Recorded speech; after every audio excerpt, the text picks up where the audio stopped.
दोस्तों, मेरा नाम डॉक्टर अमित कुमार, मैं आपका मोटिवेशनल दोस्त और मैं आज मोटिवेशनल वीडियो के एडिशन में चैप्टर 18 लेकर आपके सामने उपस्थित हुआ हूँ। महत्वपूर्ण ये नहीं है कि आपने कितना समय काम किया है, महत्वपूर्ण तो परिणाम होते हैं। गति और प्रगति में गफलत ना करें। बच्चों के आगे पीछे हिलने वाला घोड़ा गति तो करता है लेकिन प्रगति नहीं करता।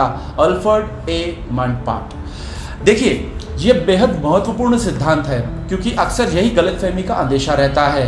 कर्मचारी और अधिकारी, इन दोनों में गलतफहमी क्या रहती है?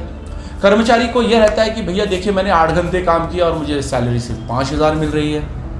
वहीं जो अधिकारी होता है वो एक गलतफहमी में रहता है कि इसने 8 घंटे जो काम किया है, इसको मैं उस 10,000 या 12,000 या 13,000 या 14,000 रुपये में इसको पे ऑफ कर रहा हूँ। मतलब कर्मचारी और अधिकारी, इन दोनों के जो पैमाना है, इन दोनों के पैमाने अलग अलग होते हैं। मतलब यहाँ पर एक व्यक्ति जो है वो डिसाइड करता है कि मुझे कितना उससे आउटपुट मिला और एक व्यक्ति डिसाइड करता है कि मैंने कितना काम किया। मतलब कर्मचारी इसी चीज़ का रोना रोते रहता है कि मैंने कितना काम किया, और वहीं अधिकारी जो होता है कि इसने इतने घंटे काम करने के बाद भी मुझे क्या आउटपुट दिया।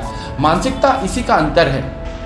मानसिकता के आधार पर हम अपनी चीज़ों को अपने हिसाब से स्विच करते हैं। मिसाल के तौर पर अगर हम बात करें तो 2 सेनाएं लड़ रही हैं, 2 सेनाओं के बीच में युद्ध हो रहा है। उनमें से अगर एक हार जाती है तो देखने वाली बात यह होगी कि दोनों ही सेनाएं समान समय तक लड़ी, ठीक है, और दोनों ने ही जान की बाजी लगा कर ली, लेकिन परिणाम दोनों के लिए अलग अलग रहे।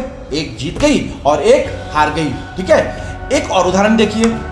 एक और उदाहरण में अगर हम देखेंगे तो 2 महिलाएं सब्जी बनाने में 2 घंटे का समय लगाती हैं, लेकिन एक की सब्जी लाजवाब बनती है और एक की सब्जी लाजवाब नहीं बनती।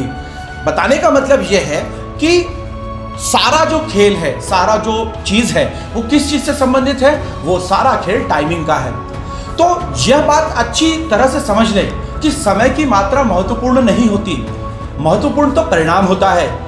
कोई बॉस अपने कर्मचारी की इस बात की पर प्रशंसा करता है कि 2 महीने की अथक मेहनत के बावजूद कॉन्ट्रैक्ट जो है हाथ से निकल गया, लेकिन कुछ तो मिल गया।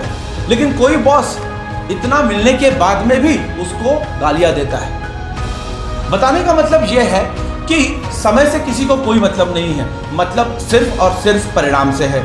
और परिणाम जो होता है वो बहुत बड़ा रोल प्ले करता है समय के अंदर।